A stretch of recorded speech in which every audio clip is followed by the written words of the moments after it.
O programa Mais Médicos tem esses 3 eixos, certo? Eixo de provimento emergencial, eixo de formação e eixo de infraestrutura.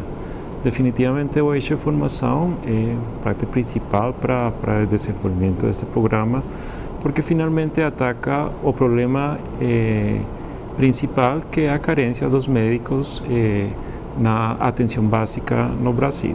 É um eixo que, sem ele, praticamente não poderíamos atingir os objetivos que temos para este programa. Já temos alguns avanços, como que foram discutidos na reunião de hoje, onde basicamente do mesmo ano, do começo do Mais Médicos, que foi 2013, já temos 30 novas faculdades de medicina ao longo do Brasil. E agora vamos ter os primeiros resultados da formação desses médicos, dessas novas faculdades que foram criadas.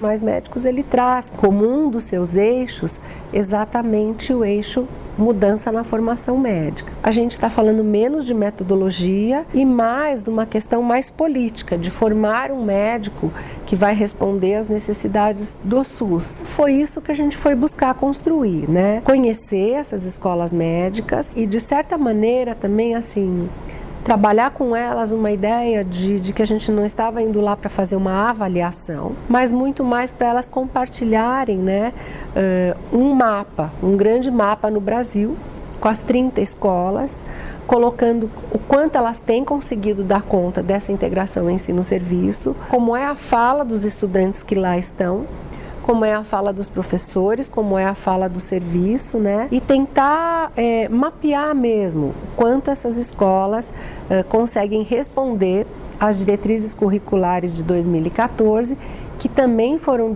diretrizes criadas a partir do programa Mais Médicos. Então, um pouco esse nosso mapeamento, ele está voltado para mostrar, o Brasil conseguiu fazer esse processo tão difícil, tão complexo, de abrir escolas médicas públicas, federais, em áreas remotas. Vamos olhar esse processo, vamos ver a riqueza dele, vamos ver como é que eles estão dando conta, né?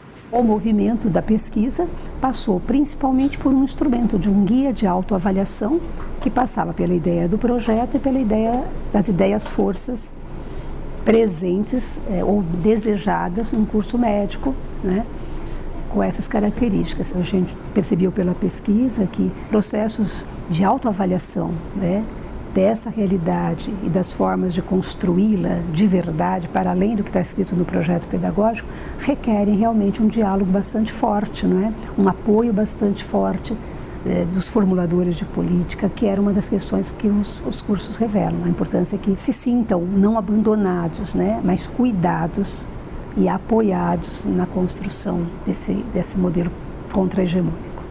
Na medida em que eles começam a ter uma relação forte com os serviços, na hora que eles começam a perceber, em boa parte dos docentes, uma relação de diálogo, de horizontalidade, né, de pessoas que se reconhecem preocupadas com produzir melhores condições de assistência para aquela população local, eles começam a adquirir uma autoestima. Quer dizer, o que eu estou fazendo aqui tem a ver com o que essa comunidade precisa, tem a ver com essa região, tem a ver com a responsabilidade social que um curso de medicina tem que ter com as necessidades de uma população que é assistida de uma forma muito desigual. Claro está que essa é uma das primeiras marcas, né? O estudante tem sido uma força motriz interessante.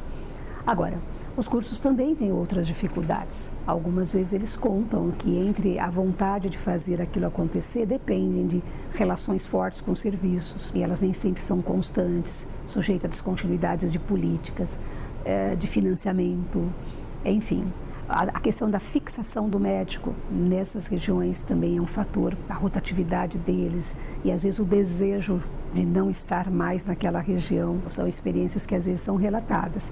Mas, no fundo, se percebe que aqueles que permanecem atuando e se implicam com a proposta acabam contando mesmo de uma forma muito emotiva, muito assim, sensível, quanto aprenderam com regiões muito pobres, com anseios, né, de população que está feliz com a mudança dos cenários, da forma como as instituições de saúde têm se humanizado com a presença deste curso de medicina, com o estudante que está lá dentro, não é? E que, curiosamente, dizem, às vezes os próprios estudantes estão afetando o jeito de fazer medicina dos médicos locais.